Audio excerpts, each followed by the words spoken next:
My experience has been that precious metals bull markets are established by gold. It's the fear buyer. Yeah.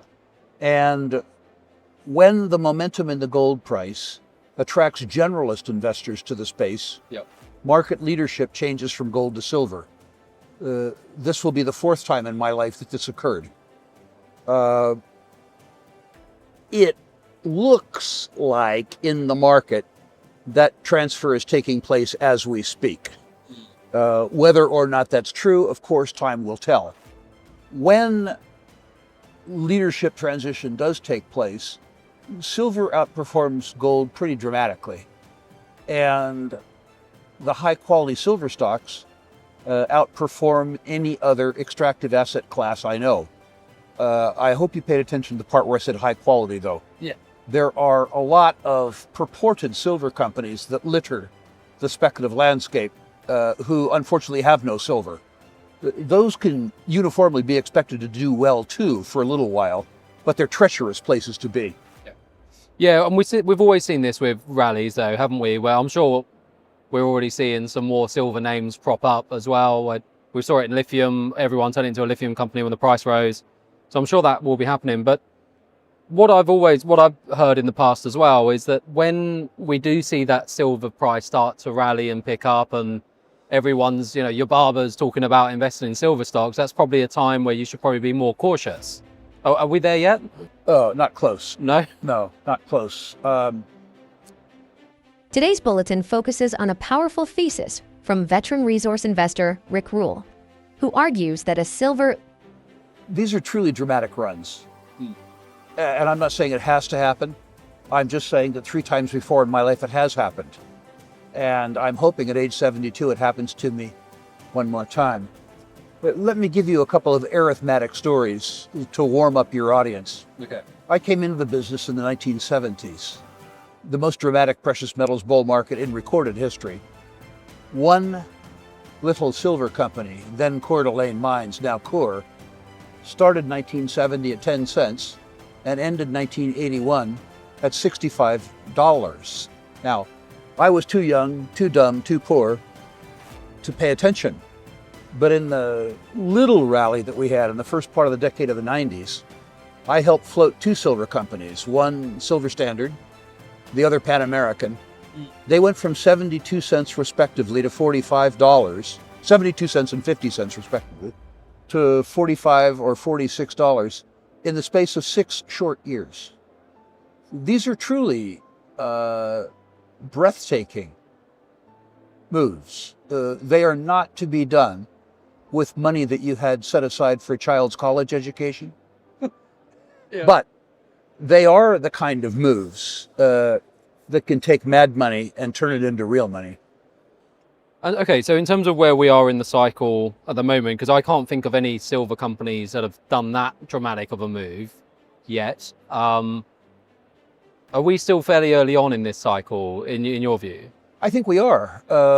We haven't had the type of move in the silver market that would allow the senior producers' margins to increase as dramatically as the gold producers have. The strength that we've seen in the gold market for the last 18 months has a lot to do with the fact that they're making so much money. Yeah. The silver guys haven't had that happen to them yet. They must be getting close though, don't you think? You bet. Because let's have a think. So most silver companies, what's their ASIC? Around $15 to $20, would it be? Well, that's a trick question, because only about 18% of primary silver supply comes from silver mines. Right. 82% comes from copper mines or lead mines or zinc mines.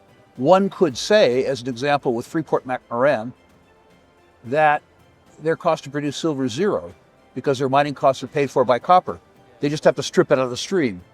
The real silver producers, the Pan Americans of the world, the Fresnillos of the world, the Buenaventuras of the world, the real ones, are nominally $20 producers, but... So their margin now is almost 200%. Margin's good. Yeah. The margin's good. Okay. Now, it is likely, although not certain, that one of the ways that they got through periods of low silver prices was by producing at mine grades that were higher than the average reserve grade. That's a fancy way of saying they high graded. Yeah. And that will impact their results for a couple of years going forward, because it is unlikely that they haven't picked the eyes out of some of the pockets they've mined. That they're in at the moment. So you have to deal with that. Yeah. Okay, but so relatively though, we are getting very close to a point where the silvers, in terms of margins, must be catching up with the gold guys. So if most gold companies are making AISC of around 1,500, 2,000 on the high end, Yep. that's anywhere between 100, 150, maybe 200 if you're one of the lower guys.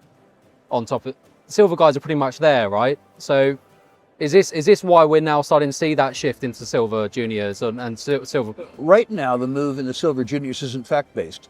Yeah. It's moved around silver in the anticipation that the stocks will do well. Yeah. For it to become real, the market is going to need to see a bang-up quarter out of Hecla, or a bang-up quarter out of Core, or better yet, both. Yeah. A bang-up quarter out of Pan American, and they're going to see that. It's important to note that most of the real silver companies are gold companies in drag. More than half of their revenues are gold, but they're still extraordinarily leveraged to silver. It's important to note too that while gold is not merely at nominal all-time highs, but probably in constant dollar all-time highs, silver is far from an all-time high. $57 comparing to 50 forgets the fact that 15 years has passed since the last time they were at 50. The dollar's deteriorated. The first time silver hit $50 was what, back in the 70s, isn't it? So nominally, based on that, It's probably 220, 225. yeah, true. Because we were talking the other week, right, back in Zurich, and you were saying that you sold 25% of your portfolio, limited or basically got rid of your downside completely. You were investing in Agnico, from memory, Wheaton, Franco, physical gold, and then some oil and gas stocks. Right. Are you not tempted? I mean, you're talking about back when you first joined the industry, you saw some silver plays go from cent stocks to $45 stocks. Are you not tempted, or are you already positioned in silver? I've got a good position. As you know from earlier interviews, I love hate. Yeah. In 2021 and 2022, the junior silver stocks were hated. Yeah. I mean, truly hated. It was very clear to me at that point in time that Vizsla was going to be a mine. And nobody wanted it. Yeah. The consequence of that is I didn't just buy it, I bought a lot of it. Yeah. And so, I would suggest that in the silver names that matter to me, I've got plenty. Is it too late? Because sometimes, like, one of the things that a lot of people do is that they'll look at, in a market at the moment, you'll look at like a Fresnillo or a Hecla or whoever, the big producers, even the big developers like a Vizsla, and will be at all-time highs, and their stock price will be at all-time highs as well, and you'll think, blimey, I've missed the boat. I think arithmetically, no, but that depends on the individual and his or her time frame and their tenacity. I've become very patient and very tenacious, not because I don't wish for instant gratification, but because I've learned over 50 years in the markets that instant gratification is not on offer. Right. An investor who is prepared to stay the trade for 5 years is by no means too late. Yeah. Let's look at the arithmetic. 2 interviews ago, not the one in Zurich, but the one before that, we talked about the fact that I believe that over 10 years, the US dollar loses 75% of its purchasing power. Yep. If it does that, I would expect that gold would maintain its purchasing power, which means that over 10 years, I see gold in nominal terms between 3 and 4 times higher than today. In prior bull markets, once the crossover has occurred, once silver begins to outperform gold, the performance in silver is roughly double the price of gold. I'm not saying to you that silver is going to go 8 to 1. What I am saying is that a move higher in silver, from my point of view, is statistically extremely probable. Right. If one looks at history too, the higher quality silver juniors outperform the silver price 2 to 1. Revaluation cycle is quietly beginning on that. High-quality silver stocks could outperform nearly every other asset class over the coming decade. Rick Rule starts with a pattern he has witnessed repeatedly over his career.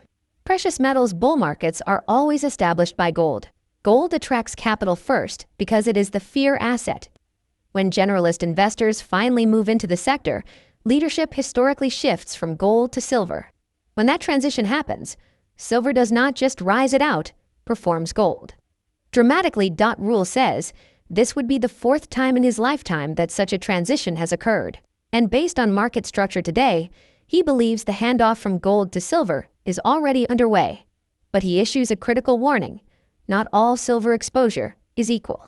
In every silver rally, speculative companies with little or no real silver flood the market. They may rise briefly, but they are dangerous. Rule emphasizes that only high-quality silver companies, real producers and developers with scale, jurisdictional safety, and reserves deliver life-changing outcomes. To explain why this matters, Rule turns to history. In the 1970s bull market, a single silver company rose from 10 cents to $65. In the early 2000s cycle, multiple legitimate silver companies rose from under $1 to over $40 within 6 years. These were not safe trades. They were volatile, emotionally difficult, and unsuitable for capital you cannot afford to lose. But they demonstrate what happens when silver leadership takes over.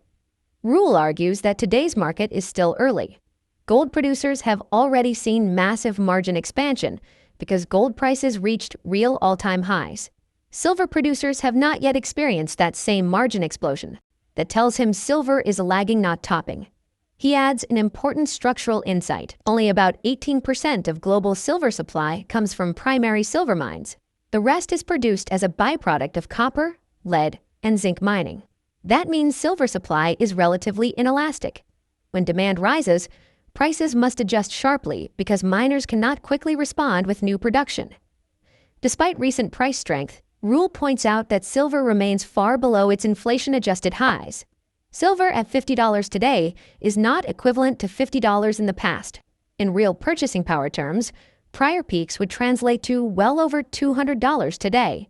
This underscores how undervalued silver still is relative to gold. Rule then lays out the arithmetic that underpins his long-term outlook. Over the past century, the US dollar has repeatedly lost roughly 75% of its purchasing power in major monetary cycles. If that pattern repeats, and he believes it must due to debt and unfunded liabilities, gold's role is to maintain purchasing power. That alone implies gold prices 3 to 4 times higher over a 10-year horizon. Historically, when silver begins outperforming gold, silver tends to rise roughly twice as fast. And within that environment, high-quality silver juniors have historically outperformed the silver price by another factor of 2. That arithmetic is how Rule arrives at a controversial but disciplined conclusion. A carefully selected portfolio of high-quality silver juniors could produce extraordinary returns over a full cycle. He is careful to clarify what this does not mean. This is not a prediction that every silver stock will soar. It is not a call for speculation without discipline. It is a statement about probability over time, driven by math, history, and capital flows, not hype. Rule also stresses mindset. Markets are driven by narrative, but successful investing is driven by arithmetic and patience. Anyone expecting instant gratification will likely fail. Those willing to hold through volatility for 5 years or more, he says, are not late at all. His final point is about ownership. Gold and silver remain profoundly underowned, especially by Western institutions. That means this move is not crowded. It is not a bubble. It is still in its early stages, with most capital yet to arrive. In Rick Rule's view, silver is not a trade, it is a cycle. And cycles of this nature do not reward speed. They reward conviction, selectivity, and time.